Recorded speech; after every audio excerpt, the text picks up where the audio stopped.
அழகான ஒரு கிராமத்தில் ராஜா என்ற சிறுவன் தனது தாத்தா, பாட்டியுடன் மகிழ்ச்சியாக வாழ்ந்து வந்தான். ராஜாவின் தாத்தா மிகவும் வலிமையானவர். அனைவருக்கும் நல்ல ஆலோசனைகள் கூறுவார். ராஜாவின் பாட்டி மிகவும் அன்பானவர். அவர் எப்போதும் ராஜாவை நிழல் போல பின்தொடர்ந்து, சாப்பிடு, குளி, தூங்கப்போ என்று சொல்லிக்கொண்டே இருப்பார். அதனால் ராஜாவுக்கு சில நேரங்களில் பிடிக்காது. ஆனால் அவர் தனது பாட்டியை மிகவும் நேசித்தான். ராஜாவுக்கு விலங்குகள் மிகவும் பிடிக்கும். கன்றுகளுடன் விளையாடுவதும் அவனுக்கு மிகவும் மகிழ்ச்சி. ஒரு நாள் தாத்தா ஒரு பெரிய செய்தியை சொன்னார். சில நாட்களுக்கு ஒரு யானை நம் வீட்டிற்கு விருந்தினராக வரப்போகிறது என்று.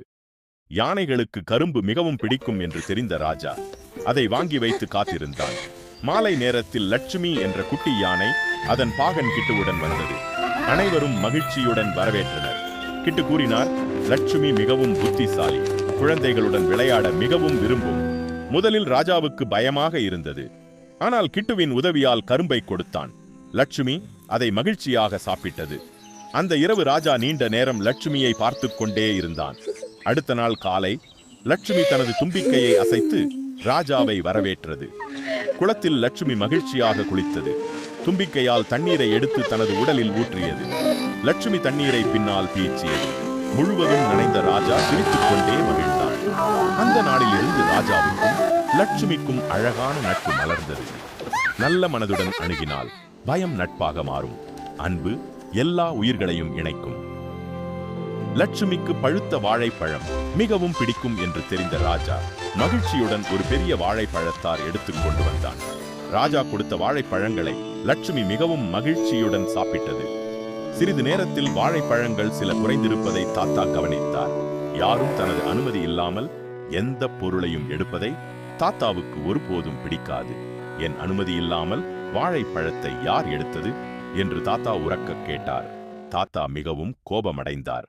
ராஜா பயந்து ஓடவில்லை, மாறாக லட்சுமியிடம் ஓடிச் சென்றான். ராஜாவை பார்த்ததும் லட்சுமி அன்புடன் தனது தும்பிக்கையால் அவனை பாதுகாப்பது போல நின்றது. ஒரு நிமிடம் தாத்தாவுக்கு பயமாக இருந்தது. ஆனால் கிட்டு அமைதியாக லட்சுமியை சமாதானப்படுத்தினார்.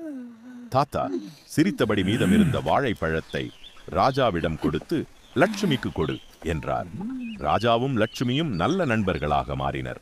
அதை பார்த்த அனைவரின் மனமும் மகிழ்ச்சி அடைந்தது. அன்பு, நம்பிக்கை, கருணை இவையெல்லாம் உண்மையான நட்பை உருவாக்கும். எல்லா உயிர்களையும் அன்புடன் நடத்துவோம். குட்டீஸ், இந்த கதையை நீங்கள் ரசித்தீர்களா? வாங்க கேள்விகளுக்கு பதிலை பார்த்துவிடலாம். Question 1. Who did Raja live with? Answer. Raja lived with his grandparents. கேள்வி 1. ராஜா யாருடன் வாழ்ந்தான்? பதில். ராஜா தனது தாத்தா மற்றும் பாட்டியுடன் வாழ்ந்தான். Question 2.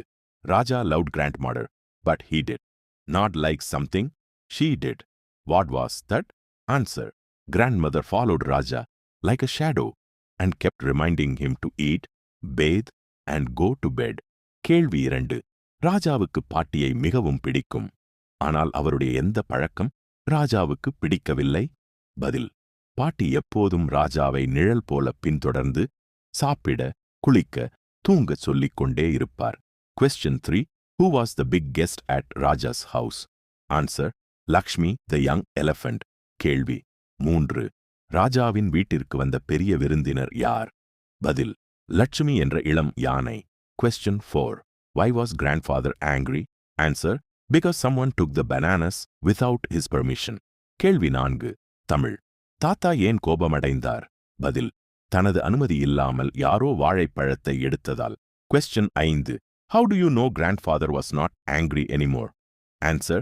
He gave Raja the remaining bananas to feed Lakshmi. கேள்வி 5. தமிழ். தாத்தாவின் கோபம் தணிந்து விட்டது என்பதை எப்படி தெரிந்து கொள்கிறோம்? பதில். மீதமிருந்த வாழைப்பழங்களை ராஜாவிடம் கொடுத்து லட்சுமிக்கு கொடுக்கச் சொன்னார். மேலும் இப்படிப்பட்ட அருமையான கதைகளுக்கு கிவோரா டேல்ஸை சப்ஸ்கிரைப் செய்து பெல் ஐ அழுத்துங்கள். அடுத்த கதையில் மீண்டும் சந்திப்போம். நன்றி, வணக்கம்.